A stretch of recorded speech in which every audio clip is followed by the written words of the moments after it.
சிவனோட ரகசியத்தை கேட்ட 2 புறாக்கள் இன்னமுமே உயிரோட இருக்கு அப்படின்னு சொன்னா உங்களால நம்ப முடியுதா? இந்த ஒரு ஆன்மீக தகவலை தெரிஞ்சுக்கிறதுக்கு முன்னாடி என்னோட சேனலை சப்ஸ்கிரைப் பண்ணிட்டு பாருங்க. அப்படியே உங்களுக்கு சிவன் பிடிக்கும் அப்படின்னா ஓம் நம சிவாய அப்படின்னு கமெண்ட் பண்ணுங்க.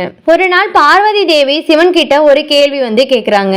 உங்களுக்கு மரணம் இல்லாத ரகசியம் என்ன அப்படின்னு கேக்குறாங்க. அதை கேட்டுட்டு சிவன் சிரிக்கிறாரு. இந்த ரகசியத்தை யாருமே கேட்க கூடாது அப்படிங்கிறாரு. அதனால அவர் பூமியில ரொம்பவும் வெறிச்சோடிய ஒரு குகையை தேர்ந்தெடுக்கிறாரு. அதுதான் இன்னைக்கு இருக்கக்கூடிய அமர்நாத் குகை அப்படின்னு சொல்லப்படுது. அந்த குகைக்குள்ள செல்றதுக்கு முன்னாடி சிவன் தன்னோட இருந்த எல்லா உயிர்களையுமே விட்டு அனுப்பியிருக்காரு. அது எல்லாமே அந்த ரகசியத்தை முழுவதுமா கேட்குது. அதுக்கப்புறமா அந்த புறாக்கள் இறக்கவே இல்லை அப்படின்னு சொல்லப்படுது. இன்னைக்குமே அமர்நாத் குகையில அந்த 2 புறாக்களையுமே பக்தர்கள் பார்க்கிறதா நம்பப்படுது.